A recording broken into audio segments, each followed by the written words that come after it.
تو ماں بے ہو جایا کرتی تھی، بےتاب ہو جایا کرتی تھی۔ میرے پیارے ساتھیوں، میری پیاری ماؤں بہنوں، بتا دینا چاہتا ہوں آج بچے نماز نہیں پڑھنے کو تیار ہیں، بچے مسجدوں کے اندر نہیں جاتے، بچے نمازوں کی پابندی نہیں کرتے، ماؤں کو کوئی پرواہ نہیں، کوئی فکر نہیں۔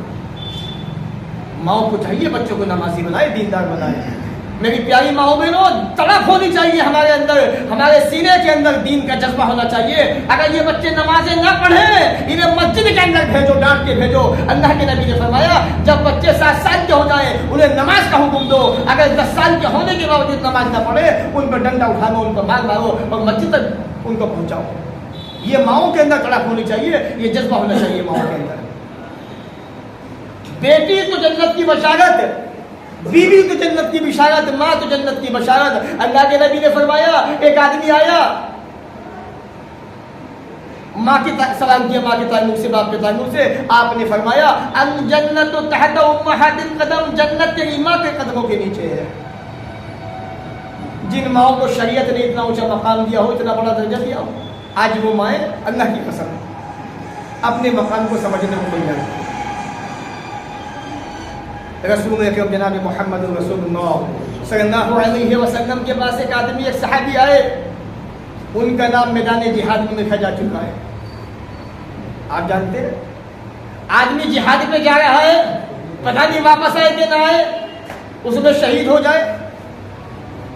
اللہ کے نبی سے کہنے لگے اے اللہ کے نبی جناب محمد رسول اللہ صلی اللہ علیہ وسلم، آپ سے مشورہ چاہتا ہوں، مشورہ کرنے آیا ہوں، میرا نام جہاد پہ لکھا جا چکا ہے، جہاد پہ جانا چاہتا ہوں، بتائیے مجھے کیا حکم ہے؟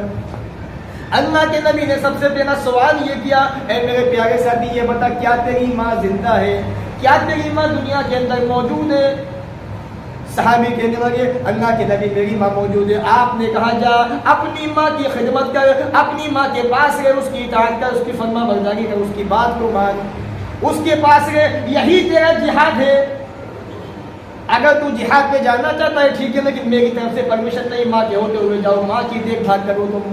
جن ماؤں کو اسلام نے اتنا بڑا درجہ دیا ہو، اتنا اونچا مقام دیا ہو، میری پیاری ماؤں بہنوں، آج تمہیں اپنے مقام کو سمجھنے کی ضرورت ہے، آج ان بچوں کو تمہیں دیندار بنانے کی ضرورت ہے۔ اللہ کی قسم حضرت خنسہ رضی اللہ تعالیٰ عنہ کی زندگی پڑ جائیے، وہ خنسہ اپنے بچوں سے کہہ رہی ہے میرے پیارے بچوں دیکھ کیا گئے ہو، جاؤ میدان جہاد کے اندر کود پڑو، محمد رسول اللہ صلی اللہ علیہ وسلم کے ساتھ میں جا کے کھڑے ہو جاؤ، میدان جہاد کے اندر چلے جاؤ۔ خنسہ نے اپنے بچوں کو دین کی ایسی تربیت دی، ایسا دیندار بنایا کہ ماں کے اشارے پہ میدان جہاد کے اندر کودنے کو تیار ہو گئے۔ یاد کیجئے جنگ بدر کا واقعہ، 2 معصوم سے چھوٹے چھوٹے بچے غالباً حضرت عبدالرحمن ابن عوف کے پاس آتے ہیں۔ اے عبدالرحمن کہتے ہیں چچا جان بس اتنا بتا دو ابو جہل کون ہے، اے چچا جان اتنا بتا دیجیے ابو جہل کون ہے جو محمد رسول اللہ صلی اللہ علیہ وسلم کو پریشان کرتا ہے، ستاتا ہے۔ چچا جان ہم نہیں جانتے ابو جہل کون ہے۔ چھوٹے چھوٹے بچے، زیادہ عمر نہیں ہے، غالباً 10-12 سال کی عمر ہے، 15 سال کی، یہ کوئی بہت بڑی عمر نہیں ہوتی ہے۔ آج ہمارے نوجوان بچے اور نوجوان بچیاں انہیں دین کا پتہ ہی نہیں، دین ہے کیا چیز۔ وہ بچے کہہ رہے چچا جان یہ بتائیے ابو جہل کون ہے، بس اتنا بتا دیجیے آپ۔ حضرت عبدالرحمن کہتے ہیں وہ دیکھو فوج کے بیچ میں جو کھڑا ہوا ہے وہی کم بخت ابو جہل میں جاؤ۔ بچے شیر کی طرح سے ابو جہل پہ جھپٹے، تلوار نکالی، خنجر سے وار کیا، ابو جہل کو ذرا سی دیر میں زمین پہ گرا دیا۔ وہ ابو جہل جو یہ کہا کرتا تھا کسی کی مجال نہیں مجھ تک پہنچ جائے، وہ ابو جہل جو محمد رسول اللہ صلی اللہ علیہ وسلم کو پریشان کیا کرتا تھا، ستایا کرتا تھا، اور یہ کہتا تھا مجھ تک آنے کی کسی کے اندر ہمت نہیں ہے۔ اللہ رب العالمین نے ایسا کر دیا کہ 2 معصوم سے چھوٹے چھوٹے بچے ذرا سی دیر میں اس کے گریبان تک پہنچ گئے۔ ایسا وار کیا بچوں نے، ایسا وار کیا ذرا سی دیر میں ڈھیر ہو گیا۔ حضرت عبداللہ ابن مسعود نے آ کے اس کی گردن کو الگ کیا غازی بنانے کے بعد۔ میری پیاری ماؤں بہنوں بھائیوں بتانا چاہتا ہوں کہ اس زمانے کے اندر چھوٹے چھوٹے معصوم بچے کیسے دیندار ہوا کرتے تھے، کیسے دین پہ عمل کرنے والے ہوا کرتے تھے، محمد رسول اللہ صلی اللہ علیہ وسلم کے ایک اشارے پہ مر بیٹھنے کو تیار ہو جاتے تھے۔ آج نہیں، لوگ کہتے کاش آج ہمارے بچے بھی ایسے ہو جائے، کاش سے نہیں ہوتا ہے، آج وہ مائیں بھی تو ہونی چاہیے جہاں سے ایسے بچے پیدا ہو۔ آج لوگ کہتے کاش ہمارے گھر میں اسماعیل جیسا بچہ پیدا ہو جائے، اسماعیل کی ماں جیسی ماں تو پیدا کرو گھروں کے اندر۔ عائشہ جیسی بیوی لے کے تو آؤ، خدیجہ جیسی بیوی تو لے کے آؤ، تبھی تو جا کے ایسے بچے پیدا ہوں گے۔ آج جب رشتوں کی باتیں کرتی ہے، اکثر میں یہ بات کہتا ہوں، جب رشتے کی بات چلتی ہے، آتی ہے رشتے کی بات، تو پہلے جا کے سب سے پہلے بچے کا باپ نمکی کے باپ سے یہ کہتا ہے کہ میں جہیز میں کیا دوں گا۔ اگر اللہ کے بندو اتنا تو سوچ لیتے، جس باپ نے اس بچی کو اتنی محنت سے پالا پوسا، 20 سال تک اسے پڑھایا لکھایا، اپنے سینے سے لگایا، اس کی تکلیف کو اپنی تکلیف سمجھا، اور ایک باپ تمہیں اپنی بیٹی دے رہا ہے، 20 سال کی دولت دے رہا ہے تمہیں، اس سے بڑی بات تمہاری یہ کیا ہوگی؟ آج مسلمان سمجھنے کو تیار نہیں۔ سب سے پہلا آپشن جہیز کا ہوتا ہے، اور بیٹا تو یہاں تک کہتا ہے باپ سے، پاپا جی بات کرنے نا 4 پہیے دیں گے کہ نہیں دیں گے، تبھی شادی کروں گا ورنہ شادی نہیں کروں گا۔ اب اگر نوکی والے یہی کہنے لگے کہ آپ کا بچہ مکان دے گا کہ نہیں دے گا بیوی کو رہنے کی، ہماری بیٹی کو رہنے کے لیے، کیا جواب دو گے؟ ہے کوئی جواب آپ کے پاس؟ سب کچھ انہی سے چاہیے بس۔ تو اسلام کیا ہے اس کو سمجھیے، دین کیا ہے، دین اسلام کیا ہے اس کو سمجھیے، اسلام ہمیں کیا سکھانا چاہتے ہیں، کیا بتانا چاہتا ہے۔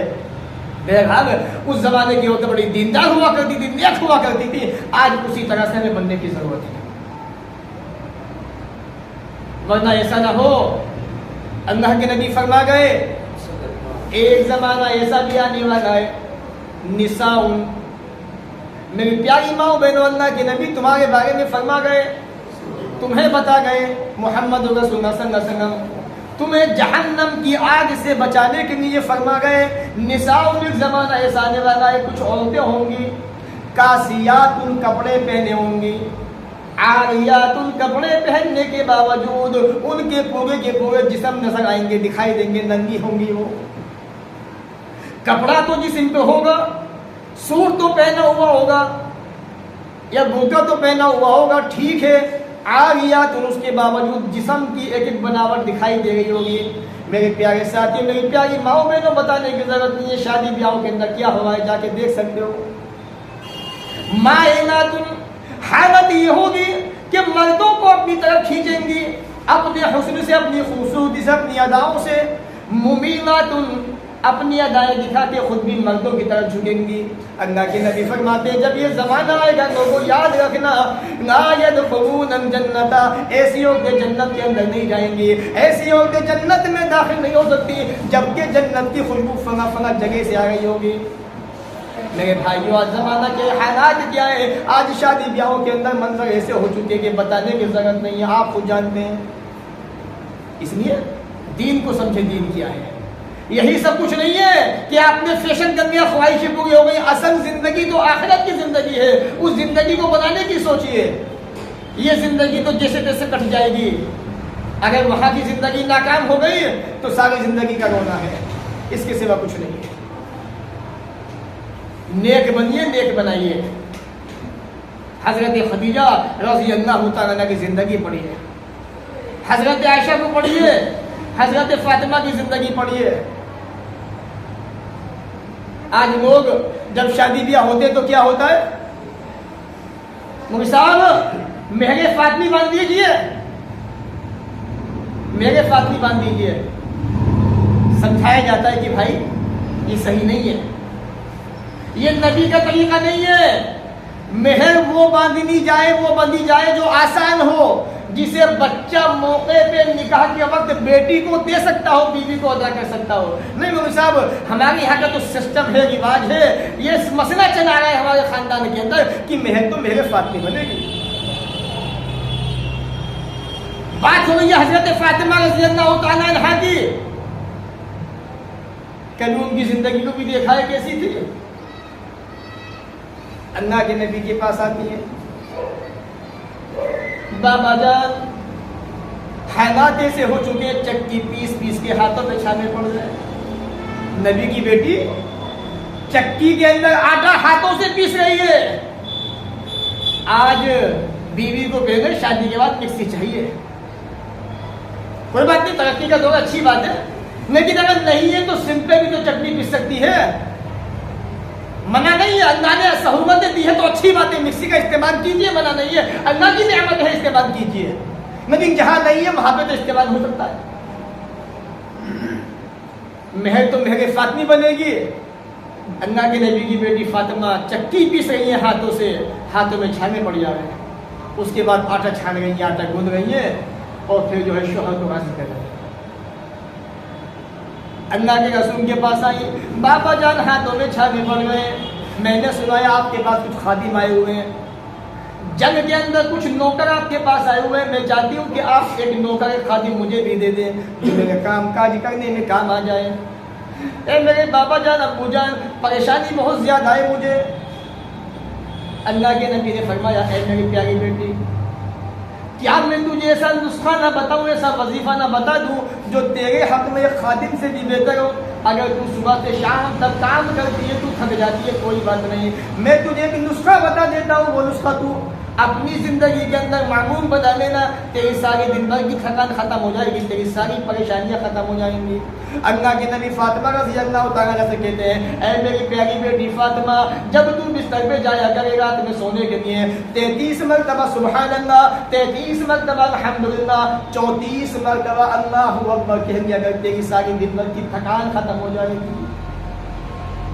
آج ہمیں سارے عیش و آرام چاہیے, اللہ نے دیے بھی ہے, منع نہیں ہے, اللہ کی نعمتیں ہیں, لیکن ان تمام عیش و آرام کے ہونے کے باوجود بھی کیا ہم نمازیں پڑھ رہے ہیں, کیا اللہ کا شکریہ ادا کر رہے ہیں, کیا بچوں کو نمازی بنا رہے ہیں, کیا بچوں کو برائیوں سے روک پا رہے ہیں. ابھی دیکھیے شعبان 15 گزر گئی, کیسے ہنگامے تھے, بستی مسلمانوں کی, ایریا مسلمانوں کا, بسنے والے مسلمان, مکان مسلمانوں کے, آوازیں آ گئی ہیں پٹاخوں کی. کیا یہی اسلام ہے, کیا یہی مسلمان ہے؟ مسلمانوں بہت دور جا چکے تم, دین تو تم سے گیا بہت پیچھے, دین تو تم بہت پیچھے چھوڑ کے آ گئے. عمر فاروق کا زمانہ ہے, رمضان کا مہینہ ہے, 7 سال کے بچوں کے روزے کی حالت میں ہونٹوں پہ پھٹیاں جمی ہوئی ہیں. آج رمضان کا مہینہ آنے والا ہے, دیکھیے 15 دن کے بعد, 13 دن کے بعد بڑے بڑے ہٹے ہٹے نوجوان روزے کی حالت میں نہیں ہوں گے رمضان کے مہینے کے اندر. وہاں 7 سال کے بچے روزے رکھے ہوئے, اور آج ہمارے نوجوان بچے, جوان بچے پٹاخے پھوڑ رہے ہیں.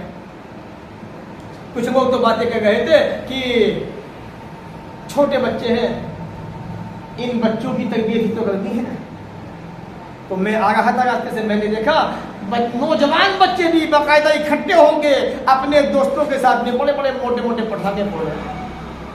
اللہ کی قسم, کبھی سوچا پٹاخے کیوں پھوڑے جاتے ہیں, کبھی تصور دل و دماغ میں آیا, کبھی ذہن میں سوچا یہ بیٹھ کے بستر پہ کہ آخر ہم مسلمان شعبان کی 15 رات کو پٹاخے کیوں پھوڑتے ہیں, کہاں سے آئی یہ چیز؟ جان لیجیے آپ, موقع آیا, وقت آیا تو بتا دوں آپ کو. شیعوں کے 12 امام ہیں, سنا, 12 اماموں کے اندر سے ایک امام غائب, اور اس دن شیعوں کے 12 اماموں کے اندر سے جو ایک امام ہے وہ پیدا ہوئے تھے شعبان کی 15 رات کو. ان کی خوشی کے اندر یہ پٹاخے پھوڑے جاتے ہیں, اور مسلمان پتہ نہیں کیا سمجھ کے پٹاخے پھوڑ رہے ہیں. جانو دین کیا ہے, اسلام کیا ہے, دین کو سمجھیے. آپ نے دیکھا کل قبرستان سجائے گئے, مکانوں پہ ایسی سی لائٹیں ماشاءاللہ جل رہی تھی کہ اللہ کی پناہ. کیوں؟ یہ عقیدہ بنا دیا گیا کہ جو انسان شعبان کی 15 رات کو اپنے اپنے مکانوں کے اندر روشنی فرمائے گا, اپنے مکانوں کے اندر روشنی جلائے گا, بتیوں کا استعمال کرے گا, جتنی روشنی زیادہ ہوگی, جس کے مکان چمک رہے ہوں گے, ان گھروں کے اندر روحیں واپس آتی ہیں جو انسان دنیا سے جا چکا ہے. قبرستانوں کے اندر روشنیاں کی گئی, قبرستانوں کے اندر قمقمے لگا دیے گئے, قبرستان کو سجا دیا گیا, اور یہ عقیدہ ذہن کے اندر بٹھا دیا گیا کہ اس دن روحیں واپس آیا کرتی ہیں. میرے پیارے ساتھی یاد رکھو, انسان جو دنیا سے جا چکا ہے کبھی وہ دنیا کے اندر واپس آ نہیں سکتا. انسان اگر نیک ہے, اللہ رب العالمین فرماتا ہے قرآن مجید کے اندر, پڑھیے قرآن کو پڑھیے، 30 بارے کو پڑھیے، بار بار پڑھیے، اس کا ترجمہ پڑھیے۔ اگر انسان نیک ہے تو اس کی روح کو مقام علین کے اندر جمع کر دیا جاتا ہے، اگر انسان بد ہے، برا ہے، انسان اچھا نہیں تھا تو اس کی روح کو مقام سجین کے اندر قید کر دیا جاتا ہے، ڈال دیا جاتا ہے۔ اس کے بعد وہ وہاں سے قیامت تک واپس آ نہیں سکتی۔ میرے پیارے ساتھیوں، مسلمانوں تمہیں جتنا سمجھایا جا رہا ہے، بتایا جا رہا ہے، اللہ کی قسم سمجھنے کو تیار نہیں ہو۔ دنیا کے اندر دنیا سے جو جا چکا وہ کبھی واپس آ نہیں سکتا۔ یہ بتایا گیا جو شعبان کی 15 رات میں لائٹیں جلائے گا، قبرستان کو روشن فرمائے گا، مکانوں کو روشن کرے گا، اس گھر کے اندر روحیں واپس آتی ہیں۔ جو بیوائیں ہو چکی ہیں ان کے شوہر واپس آتے ہیں۔ میرے پیارے ساتھیوں، شعبان کی 15 رات بیت گئی، میں آپ سے کہنا چاہتا ہوں، میں تو یہاں کا نہیں ہوں، میں تو پردیسی ہوں، باہر کا ہوں، میں تو آپ کے رشتے دار موجود ہیں اور نہ جانے کتنے انسانوں کی، کتنے عورتوں کی شوہر کا انتقال ہو چکا ہے۔ جو لوگ یہ سمجھتے ہیں کہ شعبان کی 15 رات میں روحیں واپس آتی ہیں، میں آپ سے اتنا کہنا چاہتا ہوں، جائے اپنے رشتے داروں سے جا کے ملیں، ان بیواؤں سے پوچھیں کہ کیا تمہارا شوہر واپس آیا تھا، کیا اس کی روح واپس آئی تھی کہ نہیں آئی تھی، ذرا مجھے بتاؤ۔ حقیقت تمہارے سامنے آ جائے گی، سب کچھ تمہارے سامنے شیشے کی طرح صاف ہو جائے گا۔ یہ سب جھوٹی بات ہے۔ آج مسلمان اتنا آگے بڑھ چکا بدعتوں کے اندر، ان کی سیدھی باتوں کے اندر، کہ اسے یہی نہیں پتا کہ میں کون سا کام کر رہا ہوں، کون سا کام نہیں کر رہا ہوں۔ ایک صاحب نے تو اپنی کتاب میں یہاں تک لکھ دیا کہ جب نانا کا انتقال ہو گیا تو نانی کے پاس برسوں تک وہ آتے رہے اور یہ کہتے نانی سے کہ کسی کو بتانا مت۔ مٹھائی کا ڈبہ بھی لے کے آتے تھے نانی کے لیے، اتفاق سے نانی نے بتا دیا ایک دن، اسی دن سے آنا بند ہو گئے۔ شرم آنی چاہیے مسلمانوں کو۔ دین کو سیکھے، دین کیا ہے، اسلام کیا ہے۔ اسلام کیا ہے؟ وَمَا آتَاكُمُ الرَّسُولُ فَخُذُوهُ، ہمارا نبی جو دے دے اسے لے لو اور جس سے منع کر دے اس سے باز آ جاؤ۔ نبی نے ہمیں کیا سکھایا، کیا نبی نے بتایا، اسے مانیے، جس سے نبی نے روک دیا اس سے باز آ جائیں گے۔ اللہ کے نبی جناب محمد رسول اللہ صلی اللہ علیہ وسلم نے جہاں ایک بیٹی کی تربیت میں جنت کی بشارت دی، وہیں ایک عورت کو بیوی ہونے کی حیثیت جنت کی بشارت دی، وہیں ایک ماں کو جنت بتایا کہ اگر ماں کی خدمت کر جاؤ گے تو جنت کو پالو گے۔ یہ اللہ نے درجے دیے ہیں، رتبے دیے ہیں خواتین کو، عورتوں کو۔ آج انہیں دین کو سمجھنے کی ضرورت ہے۔ آج ہوتا کیا ہے، ہماری ماؤں بہنوں کے اندر بے دینی زیادہ ہے، تعویذ گھنٹوں کا چلن زیادہ ہے، جھاڑ پھونک کا چلن زیادہ ہے، فیشن کا چلن زیادہ ہے۔ میری پیاری ماؤں بہنوں، میں تمہیں بتا دوں، فیشن تم کرو، خوب کرو، کثرت سے کرو، لیکن اپنے شوہر کے سامنے کرو۔ کس نے منع کیا آپ کو؟ کون منع کرتا ہے آپ کو؟ آپ اچھے سے اچھا لباس پہنے، خوبصورت بنے شوہر کے سامنے، اپنے بال کھولے، کچھ بھی کرے، جیسا چاہے ایسا پہنے، لپسٹک کا استعمال کرے، میک اپ کا استعمال کرے، کچھ بھی کرے، لیکن شوہر کے سامنے کرے، باہر غیر مردوں کو نہ دکھائیں آپ۔ اسلام نے حرام قرار دیا ہے ان باتوں کو۔ اللہ کے نبی نے فرمایا ایما امرأۃ استطاعت فملت، وہ عورت جو خوشبو کا استعمال کرتی ہے اور بنتی ہے، سجتی ہے، سنورتی ہے اور باہر نکل جاتی ہے گلی کے اندر، محلوں کے اندر، مردوں کے پاس سے گزرتی ہے تاکہ وہ اس کی خوبصورتی کو دیکھیں، اس کی خوشبو کو سونگے، نبی نے 3 مرتبہ فرمایا فہی زانیہ فہی زانیہ فہی زانیہ، یہ بدکار عورت ہے، یہ بدکار عورت ہے، یہ زناکار عورت ہے۔ اس لیے آج دین کو سمجھیے، اور دین کو آپ کیسے سمجھیں گے؟ محمد رسول اللہ صلی اللہ علیہ وسلم کی تعلیم کو سامنے رکھتے ہیں۔ آئیے میں آپ کو ایک مثال دیتا ہوں، دین کیا ہے، اسلام کیا ہے۔ اصل میں کیا ہے، انسان یہ سوچتا ہے اگر ہم نے تو فلاں چیز ہے، ہم تو فلاں چیز کو مانتے ہیں، ہم تو آج تک یہ سنتے ہوئے آئے ہیں، ہم نے تو آج تک ایسا کیا ہے۔ ٹھیک ہے، اب تک آپ نے ایسا کیا تھا، ٹھیک ہے، لیکن اب تک آپ کو پتہ نہیں تھا، اب آپ کو پتہ چل گیا تو اب ایسا کیجیے آپ پتہ ہونے کے بعد۔ لوگ سوچتے ہیں رشتہ دار کیا کہیں گے، خاندان والے کیا کہیں گے، فلاں کیا کہیں گے۔ جب اللہ کے نبی صلی اللہ علیہ وسلم پہ وحی آئی تو اللہ نے کیا کہا، وَأَنذِرْ عَشِيرَتَكَ الْأَقْرَبِينَ، اے محمد صلی اللہ علیہ وسلم سب سے پہلے اپنے گھر والوں کو ڈرائیے، سب سے پہلے توحید کا پیغام اپنے گھر والوں کو سنائیے، ان کو بتائیے کہ اللہ ایک ہے، اس کے سوا کوئی معبود نہیں ہے، وہ تنہا ہے، اکیلا ہے۔ تمام کے تمام لوگ آپ کے خلاف ہو گئے، آپ کے اپوزٹ ہو گئے، محمد رسول اللہ صلی اللہ علیہ وسلم نے سب سے پہلے توحید کا پیغام دیا تو اپنے گھر والوں کو دیا، تو اس کی فکر نہ کریں آپ۔ کون کیا کہتا ہے کرنے دیجیے، کون کیا سوچ رہا ہے اتنا بھی سوچا کیجیے گا۔ آپ سوچتے ہیں اگر ہم نے مان لیجیے ہم شعبان کی 15 رات میں نہیں جاگے تو وہ کیا کہیں گے، ارے بیوی تو جاگی نہیں ہے، کیا ہوا تجھے، ارے تو فلاں کے ساتھ میں ہو گئی دیکھے، تو ایسی ہو گئی، تو ویسی ہو گئی۔ کہنے دیجیے، اس سے یہ بھی کہنا بیوی تو نے یہ تو کہہ دیا کہ شعبان کی رات میں نہیں جاگی، یہ تو نے مجھ سے کہہ دیا، پوچھ لیا کہ جب میرا بچہ بیمار ہوا تھا تو دیکھنے آئی تھی اس کو، تو نے پوچھا تھا بچے کی طبیعت کیسی ہے؟ کوئی نہیں آتا، انہیں پتا ہے کہیں کچھ جیب سے دینا نہ پڑ جائے۔ تو اس سماج کی فکر نہ کریں، اپنی فکر کریں۔ آپ سوئیں گے اپنی خبر میں، ہم سوئیں گے اپنی خبر کے اندر، جواب آپ کو دینا، جواب ہمیں بھی دینا، تو ایسے بنیے، کسی کی فکر نہ کریں، اپنی فکر کیجیے، اپنے بچوں کی فکر کیجیے۔ محمد رسول اللہ صلی اللہ علیہ وسلم کیا دے گئے، کیا سکھا گئے، وہ دیکھیے آپ۔ اسلام کیا ہے اس کو سمجھیے۔ ایک مثال میں آپ کو دیتا ہوں، اللہ کے نبی جناب محمد رسول اللہ صلی اللہ علیہ وسلم کا زمانہ ہے۔ یہ مثال میں کئی مرتبہ دے بھی چکا ہوں کئی جگہ، میں آپ کو بھی بتا رہا ہوں کہ دین ہے کیا چیز، اسلام کیا ہے اس کو سمجھیے آپ۔ جیسا میں نے بتایا تھا آپ کو گزشتہ خطبوں کے اندر بھی، پروگرام کے اندر بھی، کہ آدمی جب میدان عرفات میں ہوتا ہے، عرفات کے اندر ٹھہرنا یہ حج ہوتا ہے۔ اگر کوئی آدمی میدان عرفات میں نہ ٹھہرے تو اس کا حج نہیں ہوگا۔ میدان عرفات میں آنا ہی آنا ہے آدمی کو، حاجی کو، تو اس کا حج ہو جائے گا۔ اب جیسے شام ہوگی، مغرب کا سورج ڈوب جائے گا تو اس کو عرفات کا میدان چھوڑ دینا ہے، برابر۔ سورج ڈوبنے سے پہلے نہیں نکل سکتا، سورج ڈوبنے کے بعد نکلے گا۔ اگر سورج ڈوبنے سے پہلے نکل گیا عرفات سے تو دم دینا پڑے گا۔ سورج ڈوب گیا، اب سورج ڈوبنے کے بعد کیا ہوتا ہے، کون سی نماز ہوتی ہے؟ مغرب کی نماز۔ اللہ کے نبی کا فرمان ہے کہ نماز کو اس کے وقت پہ ادا کرو۔ اللہ نے قرآن میں کہا سورہ نساء کے اندر، ان الصلاۃ کانت علی المؤمنین کتابا موقوتا، مومنوں پر نماز متعین وقت پر فرض ہے۔ ادھر اذان ہوئی، ادھر مغرب پڑھنی ہے آپ کو۔ سورج ڈوبا، اللہ نے کہا کہ حاجی عرفات چھوڑ۔ اب آدمی کہے اللہ میں اتنی دور سے آیا ہوں حج کرنے کے لیے اور یہاں تو نماز پڑھنا بہت بڑا ثواب ہے، میں تو عرفات میں نماز پڑھوں گا۔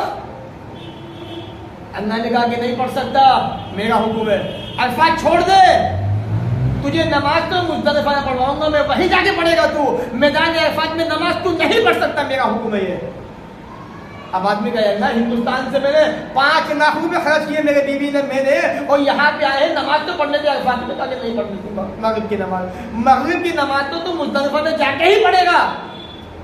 تو اللہ کیا بتا رہا ہے؟ اللہ یہ بتانا چاہتے ہیں بندے میری پسند ناپسند دین ہے، تیری پسند ناپسند دین نہیں ہے۔ جو میں کہوں گا وہ دین ہے، جو تو سوچے سمجھے وہ دین نہیں ہے۔ تو نے سوچا شعبان کی 15 رات میں جاگنے نیکی ہے، نہیں، میرے نبی جاگے ہی نہیں شعبان کی 15 رات میں، تو نہ جاگنا نیکی ہے۔ میرے نبی نے شعبان کی 15 تاریخ کا روزہ نہیں بتایا، نبی اکرم صلی اللہ علیہ وسلم 1 تاریخ سے 15 تاریخ تک امت کو حکم دے گئے روزہ رکھنے کا کہ 1 سے 15 تک جتنا چاہو رکھو، لیکن لوگوں نے کیا کیا، اس میں سے ایک شوشہ نکالا کہ 1 سے 14 تک چھوڑ دو، بس 1 رکھو 15 تاریخ کا۔ یہ بھی کیا ہے؟ بے ایمانی ہے، ایمانداری نہیں ہے۔ آپ شروع میں بھی رکھتے، 1 رکھتے، 2 رکھتے، جتنی آدمی طاقت دی 15 کا بھی رکھتے۔ آپ نے 14 دن تو روزے نہیں رکھے اور شعبان کی 15 میں روزہ رکھا، جانے دیا، تو یہ دین نہیں ہے۔ اللہ کے نبی صلی اللہ علیہ وسلم نے شعبان کی 15 تاریخ کا نہ تو روزے کا حکم دیا، نہ اپنے جاگنے کا حکم دیا، نہ ہی نماز پڑھنے کا حکم دیا۔ جو نماز پڑھی جاتی ہے میں آپ کو بتاؤں کہاں سے آئی ہے، بات ختم کرتا ہوں۔ 448 ہجری کے اندر اللہ کے نبی صلی اللہ علیہ وسلم کی وفات کے 437 سال کے بعد، یاد رکھیے گا 437 سال کے بعد، بیت المقدس فلسطین جو آج یہودیوں کے قبضے میں ہے، یہاں پر کچھ لوگ مسلمان ہوئے، آگ کی پوجا کرنے والے۔ مولا علی قاری حنفی رحمۃ اللہ علیہ نے اس بات کو بیان کیا اور صاحب تحفۃ النافذ نے اپنی کتاب کے اندر اس بات کو نقل کیا ہے۔ کہتے کہ ان لوگوں نے مسلمانوں کو خوش کرنے کے لیے آگ جلاتے اور نماز پڑھتے کہ ہمارے بھگوان کی پوجا بھی ہوتی رہے گی اور مسلمان بھی ہم سے راضی رہیں گے۔ جب شعبان کی 15ویں تاریخ آئی، ان لوگوں نے آگ جلائی یہ سوچ کے کہ آج جو ہے بہت ساری نمازیں پڑھیں گے اور اس طرح سے بہت لمبے ٹائم تک آگ کے سامنے کھڑے رہیں گے، مسلمان بھی خوش، ہمارا بھگوان بھی خوش۔